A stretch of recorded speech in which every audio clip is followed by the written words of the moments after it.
DGP గారి complaint చేశాను.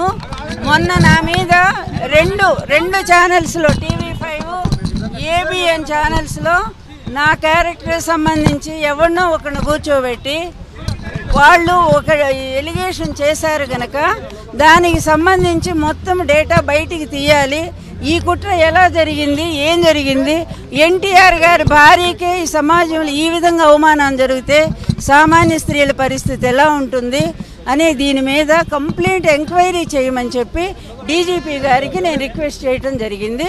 DGP గారు సిపి గారితో మాట్లాడారు. దీనికి సంబంధించి మొత్తము కూడా ఎంక్వైరీ చేసి కేసు ఫైల్ చేయమని చెప్పారు. నాకు 60 ఏళ్ళు దాటినాయి. ఇప్పుడు ఈ వయసు మహిళలను కూడా ఈ విధంగా అవమానం జరుగుతూ ఉంటే, ఇన్నాళ్ళు లేకుండా ఇప్పుడు కావాలని చేస్తూ ఉంటే దీని మీద నేను తప్పకుండా, నేనే కాదు ప్రతి మహిళకు కూడా ఎవరికి అన్యాయం జరిగినా కూడా నేను ఊరుకోదలుచుకోలేదు. మేము ఎన్టీఆర్ మహిళా శక్తి అనే పేరుతో కూడా ఎక్కడ ఇలాంటి అవమానాలు క్యారెక్టర్ పరంగా ఎవరికి అసాసినేషన్ జరిగినా కూడా నేను వాళ్ళ తరపున ఉద్యమించడానికి నేను సిద్ధంగా ఉన్నాను. ఈరోజు డీజీపీ గారు చాలా సహృదయంతో స్పందించారు.